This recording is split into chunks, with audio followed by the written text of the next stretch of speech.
I ate his liver with some fava beans and a nice Chianti. Whoa, that's weird. Kind of reminds me of Shylock in The Merchant of Venice when he wants the flesh of his enemies.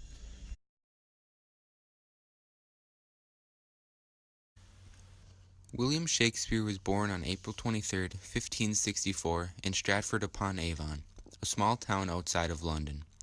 William was born to John Shakespeare and Mary Arden. The first record of Shakespeare's existence is his baptism at Holy Trinity Church in his hometown on April 26, 1564. Shakespeare's father worked as a glove maker, tradesman, and even an alderman at one point. No documents are around to prove it, but most scholars believe Shakespeare was educated at the local King's New School. Instead of attending college because of his father's enormous debts, at age 18, Shakespeare married Anne Hathaway, who was 8 years older than him. The couple had 3 kids, Susanna, who was born first, and then Hamnet and Judith, who were twins. However, Hamnet died at age 11. For a period of 7 years after the birth of the twins Hamnet and Judith, Shakespeare's history is not well known. This time is known as his lost years. He once again reappeared in 1592 in a pamphlet produced by Robert Greene, who called Shakespeare an upstart crow. Unfortunately, the theaters were closed shortly after, in 1593 because of the plague, but Shakespeare made the most of this break from acting, writing many of his sonnets. Once becoming an established actor and playwright, Shakespeare joined the Lord Chamberlain's Men in 1594.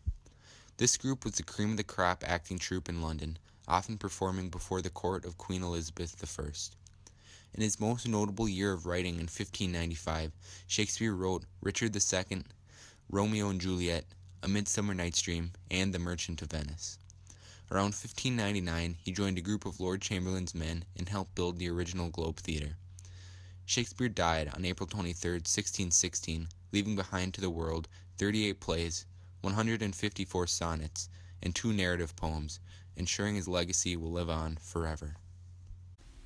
The Merchant of Venice was written around 1595.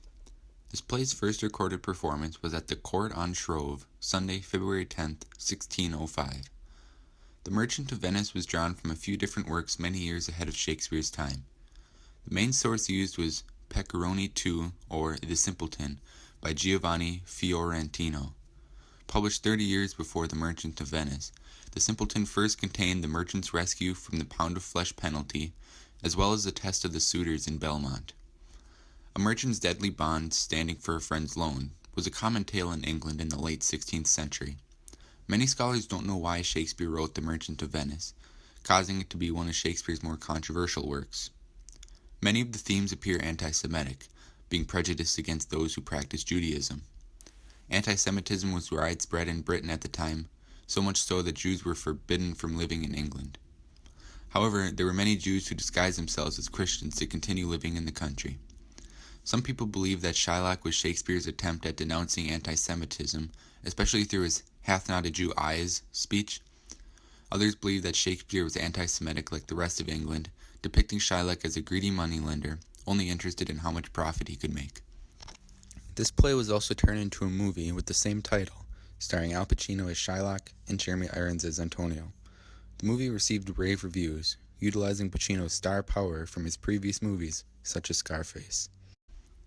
In the scene I will be performing, Act 3, Scene 1, Shylock goes on a soliloquy about the injustices he has faced from Antonio, and how he is treated unfairly simply because of the religion he practices. The Merchant of Venice is set in, you guessed it, Venice, Italy. Bassanio and Antonio are friends, but Bassanio is in a pickle. He needs money to court Portia, a wealthy girl who lives in Belmont. He goes to his friend Antonio looking for a loan, but Antonio can't give him the loan since his entire fortune is invested in trade ships still at sea. Bassanio and Antonio approach Shylock, who is a Jewish moneylender, for the 3,000 ducats Bassanio needs. Shylock is hesitant because he has beef with Antonio based on Antonio's anti-Semitic behavior towards Shylock. In the end, Shylock agrees to lend the money with one stipulation. Should the loan go unpaid in 3 months, Shylock will get to take 1 pound of flesh from Antonio. This leads to a confrontation between Shylock and 2 of his peers. His 2 friends don't believe that Shylock will actually take the flesh of Antonio. Shylock tells them that he will, as Antonio has wronged him many times in the past. This is the scene of Shylock's famous "Hath not a Jew eyes" speech, where he lays out his points for following the gruesome bond to take 1 pound of Antonio's flesh. To bait fish withal, if it will feed nothing else, it will feed my revenge.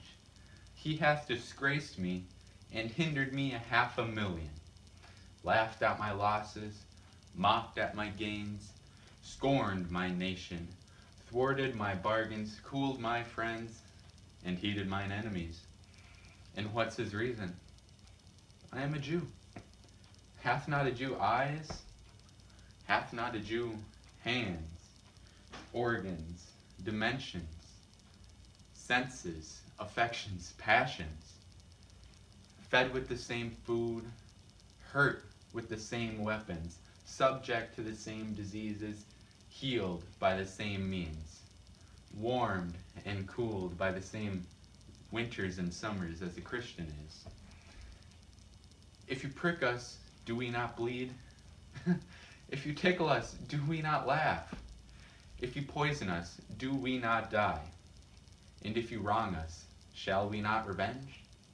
If we are like you and the rest, we will resemble you in that. If a Jew wrong a Christian, what is his humility? Revenge. If a Christian wrong a Jew, what should his sufferance be by Christian example? Why, revenge. The villainy you teach me I will execute, and it shall go hard, but I will better the instruction. To marry Portia, there are 3 caskets to choose from: 1 gold, 1 silver, and 1 lead. 2 men try to choose the right one, but are unsuccessful. Bassanio arrives and chooses the correct one, the lead casket with Portia's picture in it. Portia then agrees to marry Bassanio on the spot. The wedding isn't all joyous and festive, as bad news strikes. Word reaches that Antonio's ships have been lost at sea, and therefore he forfeited on his bond to Shylock. Bassanio hustles to Venice to support his friend, and his new bride Portia tags along. A trial is called to decide the matter between Shylock and Antonio. Portia dresses up as a man, Portia playing the part of a young man of law set to defend Antonio. Bassanio offers Shylock twice the money he loaned Antonio, but Shylock is intent on collecting the pound of flesh. Portia agrees with Shylock that he has the right to take the flesh, but cautions him not to spill a drop of Antonio's blood, as the blood is mentioned nowhere in the contract. Shylock tries to renege and take the money, but Portia insists that Shylock take the flesh, as it is written in the bond. She also informs Shylock that he is guilty of attempted murder, with the penalty of giving half of his estate to the government and half of his estate to Antonio. Shylock is spared, only having to pay a fine with 2 stipulations from Antonio. Shylock must convert to Christianity, and he must give his estate to his daughter, despite her marriage to a Christian. When the group returns to Belmont, Portia reveals that she was, in fact, the lawyer. The group rejoices when news is passed along that Antonio's ships in fact returned safely, and the group lived happily ever after. The scene of Shylock's soliloquy is an important part of The Merchant of Venice. This is the only point in the whole play where readers get to understand what is going through Shylock's mind. Throughout the play, Shakespeare depicts him as a greedy person, but in this scene, Shylock appears human, overcome with emotion about the treatment he has faced for being a Jew. At the time in England, prejudice against Jews was common, so the anti-Semitic themes in the play were just general public opinion.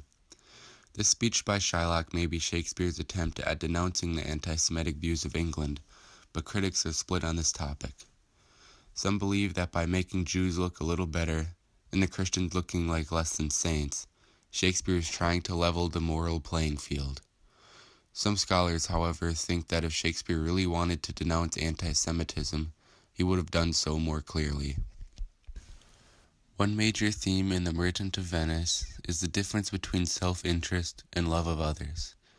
This is divided along religious lines in the play, as the Christian characters Antonio and Bassanio value their relationships over money. Shylock is only interested in money, charging high interest, whereas Antonio lends money free of interest to his friends, not worrying about the potential loss of money. Another theme throughout the play is injustice. Shylock has been persecuted his entire life and only wants to be equal like his Christian counterparts. Jews at the time were treated as less than Christians, and Shylock strives for a day when he can have the same things as Christians.